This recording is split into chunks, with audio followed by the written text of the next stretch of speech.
Okay. Hey guys, welcome to Newton News. Today's topic is why is it essential or necessary for human beings to immigrate to the Mars? And maybe from this century. Okay, this is our solar system, the sun and the 8 major planets.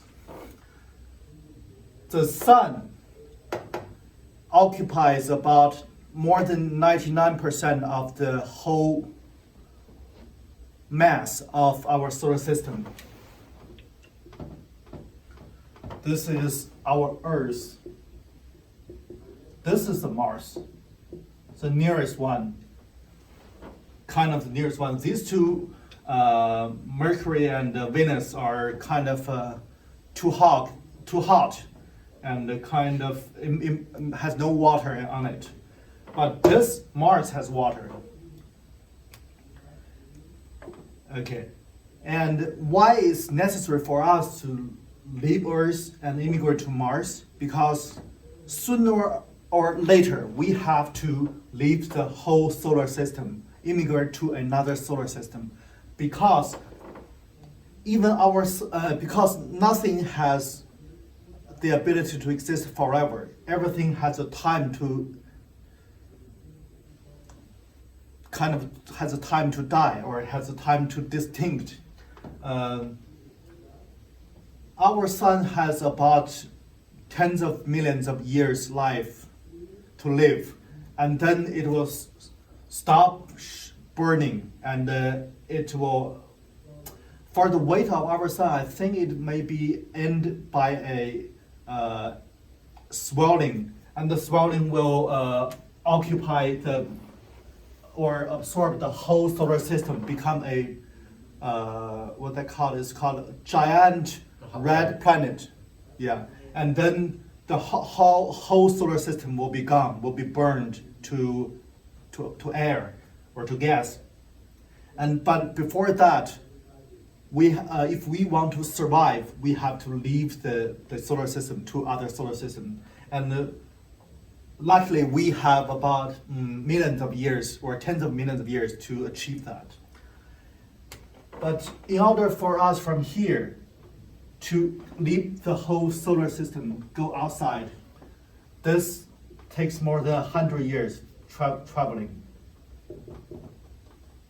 We cannot do it from right now directly go outside the solar system. So we have to move step by step. So the nearest one is Mars. It's, by today's traveling ability, it's about 2 years traveling one way.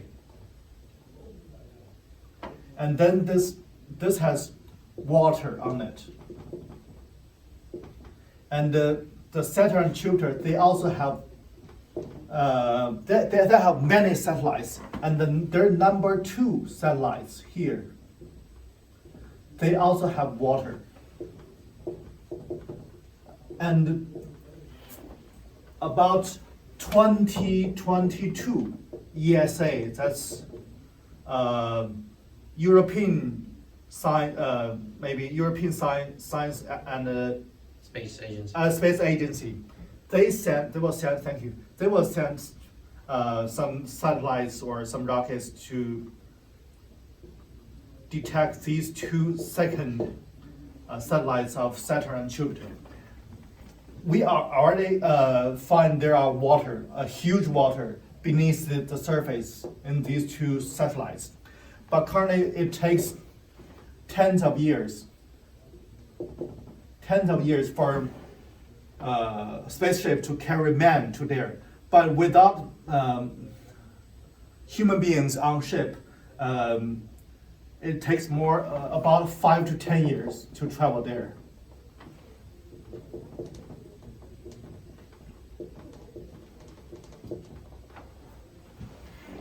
So this is the first step. This is the whole process of traveling outside, immigrate outside of our solar system. This is the first step to Mars, and then to either one or both the second satellites, and then from there to outside solar system. one way travel to Mars is about 2 years, and then it takes at least thousands of years to convert the Mars atmosphere, which is mostly carbon dioxide, into some oxygen, which is possible for mammals and plants and maybe other species to live, to survive there. It takes at least thousands of years. And then it takes thousands to millions of years to convert these places, convert those oceans to all kinds of, currently we can only imagine all kinds of industrial parks and the solid surface for human beings to live. But here we can only say they have ocean, they have water, but what's outside, what's on it, what's in it, is we currently largely unknown. But Mars, it has 4 seasons. It has snow and rain. You can go to Wikipedia or go to NASA. You can find the large, high-definition picture of Mars with red soil and sand, similar to the beaches on Earth, similar to the clay, mud on Earth. And you can see the snow flake and see the, not rain, but the trace of rain, the evidence of rain from the picture of Mars. You can get it from Wikipedia and NASA's websites. And their temperature about, I think it's about minus 30 to 100, 200, about that. Not as similar as Earth, is about 0 to, I think, 50, 100 Fahrenheit. But after hundreds of years, we can convert them if we are able to plant enough plants on Mars. It takes maybe hundreds of years. So that's why Elon Musk say he is able to do this. He's able to achieve this.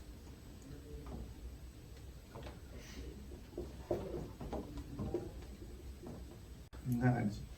Okay. So sooner or later, we have to immigrate outside of our solar system before it ends, before our sun explodes. And the first step of that for now is to, from the Earth, immigrate to the Mars.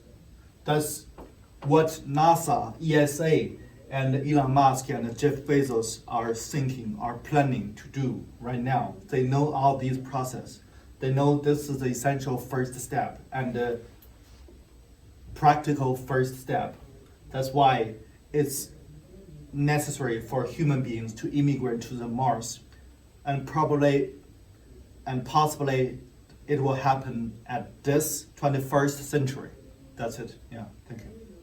Okay, and so we have, these are some questions from our viewers. So the first question is, this is regarding immigration to Mars. So the first question is, why not do the moon instead first? Why not do a lunar base and try to establish the ability to have a self-sustaining lunar base on the moon instead of going directly to Mars first? Yeah, okay. The moon is here. The only difference between Mars and moon are two, I think. They are similar, but the huge difference, Mars has water and moon has no water. And Mars has atmosphere, which is carbon dioxide. We can convert those carbon dioxide into carbon and oxygen. But moon has nothing, no water, no oxygen. That's it. So there's no real value to immigrate to the moon. And currently it is impossible for us to make water and make oxygen to the moon. That's why we cannot, that's why since the U.S. has sent tens of people to the moon or near the moon, but still we didn't immigrate to the moon because there's no possibility and no value. That's why we choose Mars, which is a little farther than the moon, but it is possible and it has value. Okay. And next question is, why not try to create a self-sustaining ship, as in a ship that can be in space and reuse all the resources without having to take resources from, say, a planet and then reuse those resources? So why would that not be the first logical step as opposed to going to Mars first? Yeah, for a long-term sustainable spaceship, that is possible. That is, I think, that is already accomplished by the space, what they call service station, International Space Station, ISS. Sorry, ISS. Let me. ISS. This International Space Station is rotating our Earth for already maybe 20 years. I think it will end at 2024. It already served tens of people live on Earth. The longest live in the space. The longest space lived human being has lived in space for about 5 years. That's already the one achievement, and that's, I think, can be called the prototype of the long-term huge spaceship. Currently, our International Space Center space station can hold about 10 to 20 astronauts, but in the future, I think if we have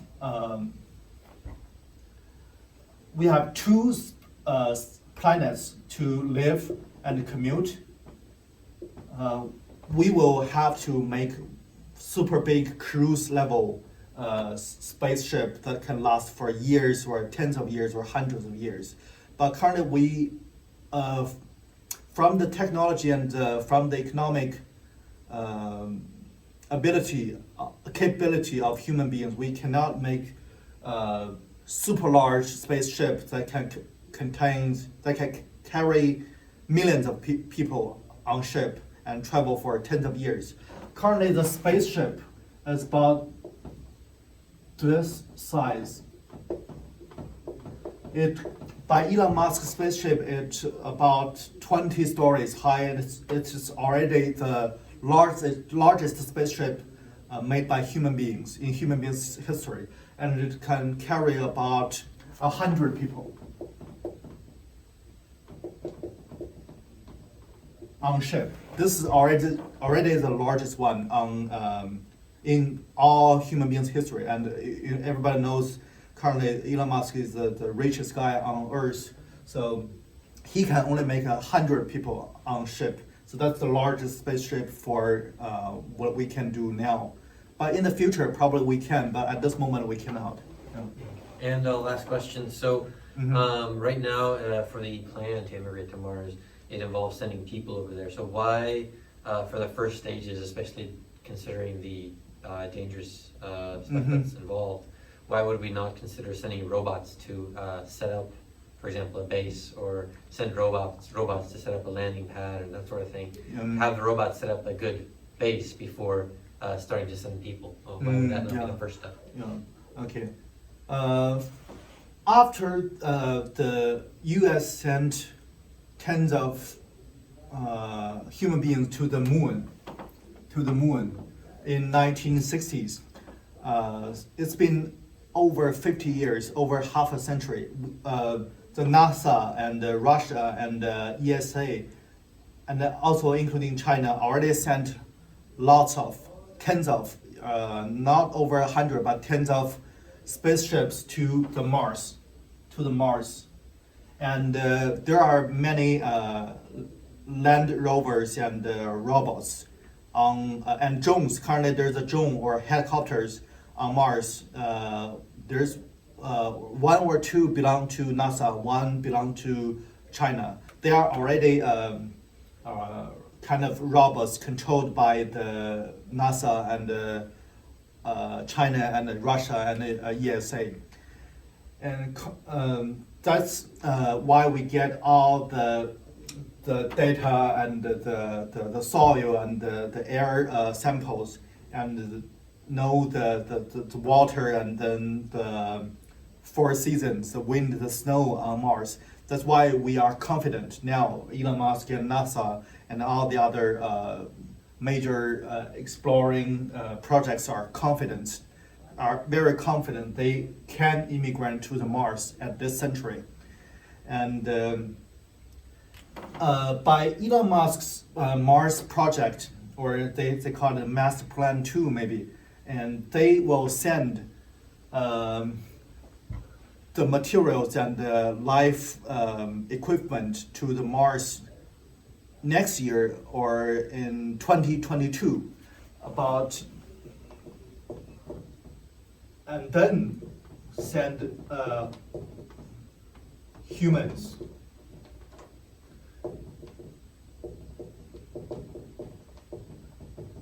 First, 2022, they will send equipment.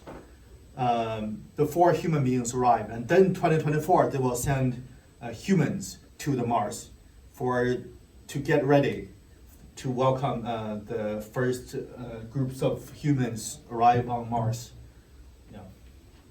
So we already have robots and drones and all kinds of things on Mars, and we will send more to the Mars before humans arrive. Yeah. All right.